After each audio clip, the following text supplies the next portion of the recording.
going to join the movement. She's also going to be speaking in October with us in St. Louis, as are many more of these speakers that you've already heard, and some that you haven't heard yet. So bring us out of here, Charlotte. Thank you. I am super excited to be here. And if you are super excited to be here, you should be clapping and on your feet right now. This has been an amazing weekend. Brenda has done an amazing job. This was a vision that was inside her head that now she can see, right? Am I right? It made it. People will perish. Without vision, the people will perish. That's right. So I'm super excited. The song that I wanted to come in on, all I do is win, win, win, no matter what. That was my song. But one of the things Ludacris says in the song, you guys can have a seat. One of the things Ludacris says in the song, and if you know his story, he said, don't count me out, count me in. Don't count me out, you better count me in. And so that resonated with me because when I graduated college, I had a cousin that come to me and he said, I didn't think he was gonna be nothing. I didn't think he was gonna do nothing with your life. And I'm like, really? Why would he even think that? Why would you even think that about anyone? And I said, well, in my mind, maybe he thought that because I had my first son at 16. Maybe he thought that because I had my second son 6 months pregnant, graduating high school. Or he could have thought it because I was 21 when I got pregnant by the third father. And so I was really trying to figure out where his thoughts was coming because I never, ever thought that about myself. So don't let anyone count you out of anything in life because the vision is inside your head. So if you can see, you can see. But if you can't see, you can't see. Does that make sense? Hopefully that makes sense. If you can see, you can see. And if you can't see, you can't see where you're going in life. So I'm gonna tell you 3 stories, and then I'm going to share with you 3 C's that I live by that helped me transition my life. Because people counted me out. Parents counted me out, but I never did, okay? And so the first story I like to call the dollar story. I was on my way to the store one day. My son was in the back seat. He was about 5 years old at the time. And he said, Mom, can I have $1? And I said what all moms say, right? I ain't got no $1. And he looked at me. I still remember his face. I still remember the sunlight that hit his face. He said, so you only got quarters, pennies, nickels, and dimes? And I was like, yeah, that's all I have. See, I could have talked about divorce, teenage pregnancy, but I wanted to talk about things that shifted my life. So when he said that to me, I had to really look at my life, take a step back and look at my life and like, how did I get here? Why do I feel the way I do about money? I thought money was evil. You shouldn't have it, a lot of it, you just pay your bills and just enough. That's what I thought. But no, I need a lot of it, right? Who needs a lot of money? It is a tool. Someone said that. It is a tool that we can use to get to where we want to go, right? So, what's next? The next story I want to share with you was the trap house. Anybody know what a trap house is? Who don't know what a trap house is? Okay, so everybody know. Even though y'all didn't, I'm just assuming that you guys know what a trap house is. Well, my house was the trap house. My apartment, I guess you would call it, right? But my house was the trap house. And I didn't think it was a big deal. I didn't think it was a big deal because it's not, it's not the hard stuff. It wasn't, we just doing it local for the local people. I wasn't trying to do it big time, just to the people in my area, right?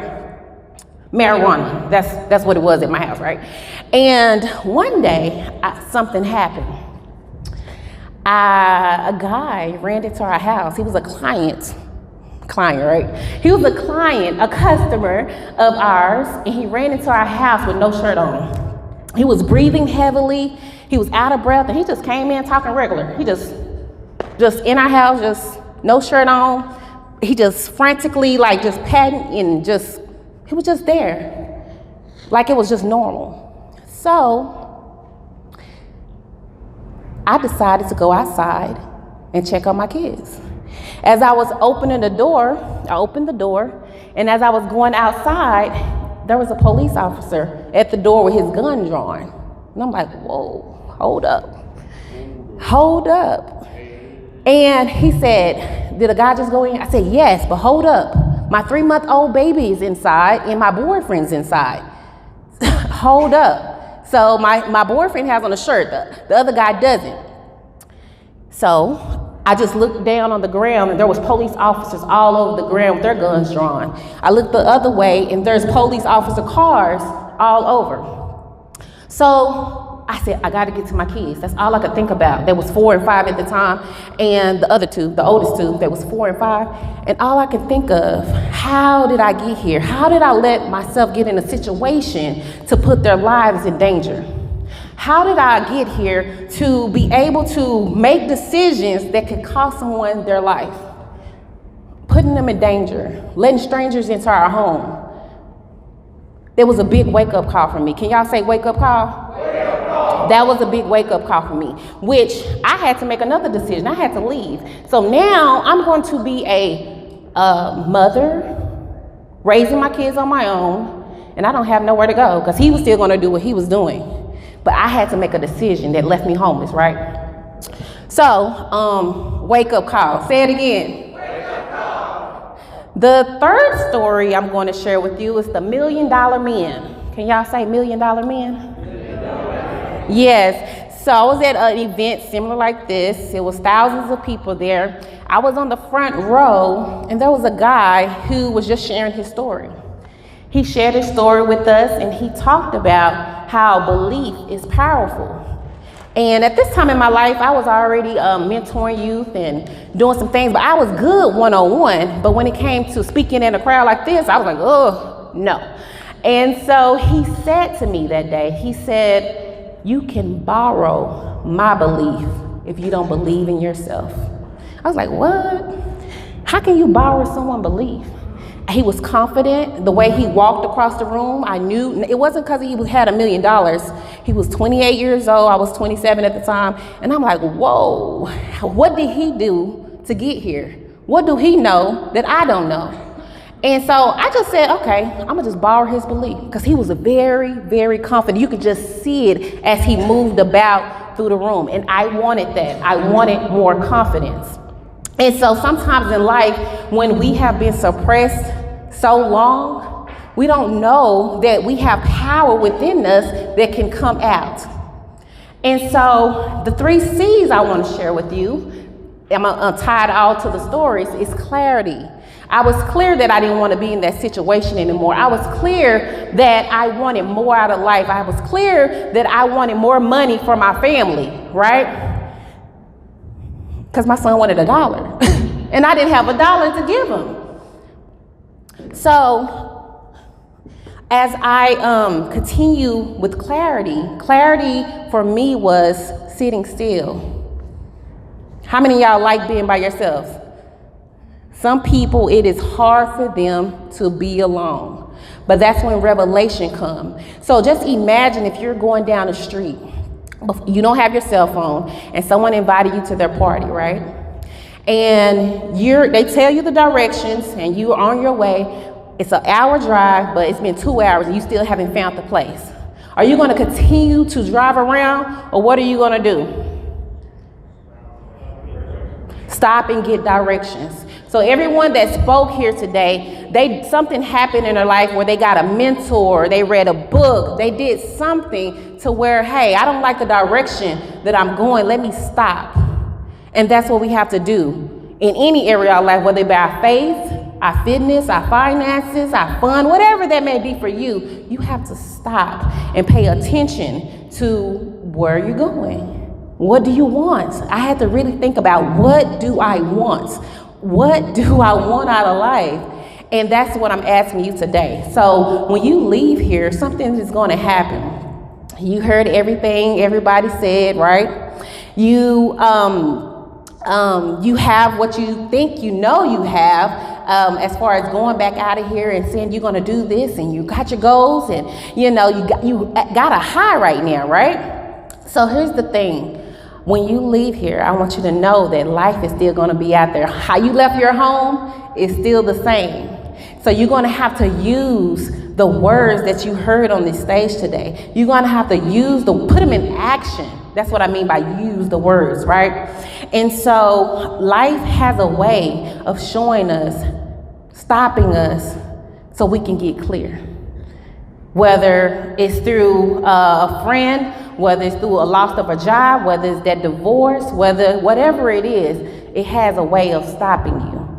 So before you get stopped, I'm telling you, get clear right now. You can get clear. So that's the strategy to go to the next level. Let's get clear. The second C is commitment. Now you want to be committed to what you say you're going to do, right? Sometimes we can talk that talk, but do we walk that walk, right? And so commitment was a thing when you have to look in the mirror and say, ooh, I've been procrastinating. Ooh, I didn't do what I said I was going to do. It's like you're facing you. You are the person that has to make the decision to go the extra mile to get to where you want to go. You are the person that has to move accordingly. Movement, action. You hear those words continuously, right? Because it's something that you have to do. And so I want you guys to know that as you are leaving here, you're going to have to be committed too. You're going to have to commit to whatever you wrote down. I believe this young man, he said, write down your goals or your dreams, whatever that you wanted. You're going to have to commit to those things. You're going to have to really actually commit and do those things that you say you want. Period, point blank. And the third C is confidence. I have a thing, and it's called walking in victory. Now, when you think about walking in victory, I think about all of the things that I've been through. I think about all the things that I want. So take those two things, the things that you've been through and the things that you want, and say to yourself, no matter what I've been through, I'm going to walk in victory. No matter what I haven't done yet, I'm going to still walk in victory. One of the phrases that I use all the time is, I'm out now. I was in a situation that I was so low. Like really, really low, like on my knees low, with my face down low. And I was like, how did I get here? I don't want to be here. I don't want to be here. How did I get here? I gotta leave here. I don't want to face myself. It's so horrible. I don't even want to look in the mirror. It was a place where I had to really dig deep. And I'm thankful to God that words can come through your ears. You're thinking something right now, but you're not moving your mouth, right? So that's what was happening to me as I was on the floor. Words was coming through my mind like, you already got the victory. I'm like, huh? I want to stay on this floor because I don't want to get up. I don't want to face myself. But something was saying, you're more than a conqueror. I heard Les Brown's voice in my mind say, if you can look up, you can get up.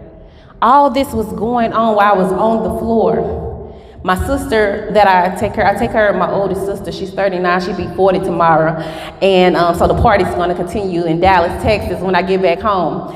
And she was the only person at the house at the time. She has a mental disability. And I'm like, there's no one here to help me. But I have to help other people.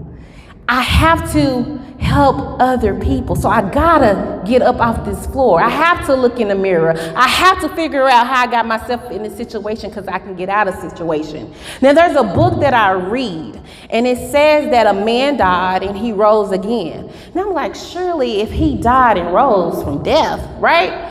Surely I can get up from this anxiety. Surely I can get up from this depression. Surely I can get up and get my son $1, right? I can get up from these things and walk in victory. That's how it came, the walking in victory. And I was actually in a relationship that was just tearing me down. And the day that he told me with these things out of his mouth, just similar to like Erin. She said that, we dated 5 years. I knew I wasn't supposed to be with him, right? And still got married for another 5 years. And the thing that he told me, he said, you should never got married if you wanted to live your dreams. Like, whoa, so now I feel like I have to make a decision because I'm depressed if I'm not doing what I do with the youth, because that was a problem. I'm depressed if I'm not doing what I do. So I know what my purpose is. So now that I'm out of that, I can't be stopped. I'm unstoppable now. I don't know if you ever been in a situation where you were suppressed. I said that earlier. Suppressed to the point where you want to just die, quit, and give up. That's where I was. And there's other people. Now that I know I wasn't the only one going through that situation, now I know that I'm supposed to help other people think differently and let them know they already have the victory. And so now I have this victory walk that I do. And when I do the walk, I'm excited, I'm thrilled, people look at me, well, people that used to know me from about 12 years ago, they were like, who she thinks she is? But all in my mind, I'm thinking is, I'm walking in victory. I'm walking in victory. I'm walking in victory. But even though they're saying that, hey, you remember she did this? Is this the same girl who was in that abusive relationship? Is this the same person that got talked about in school? Is this the same person? I'm walking in victory. I'm walking in victory. So I don't know what you're thinking. I don't know what you're going to do when you leave here, but you heard many speakers tell you that this is a high right now that you're on. And when you leave here, there's going to be something you have to face when you leave. You're going to have to face yourself. You're going to have to face you. So I want you to take the action steps now to start walking in victory. So if you are a person who's going to stand clear on what you want, and you're going to be committed to it, and you're ready to have the confidence. You may not have the confidence before you came to this event this weekend, but now you want the confidence and you're not going to fall back on your word. I want you to get up and fall in line and say, I'm walking in victory. I'm not going to be depressed. You know you don't have to be depressed, right? No matter what they said, I just told you about a God, right, that has the victory. If he conquered death, he can conquer the depression. He can conquer the everything. So I want you to know that you can walk in victory. You can walk in victory. Can you say it with me? I'm walking in victory. I will not be down anymore.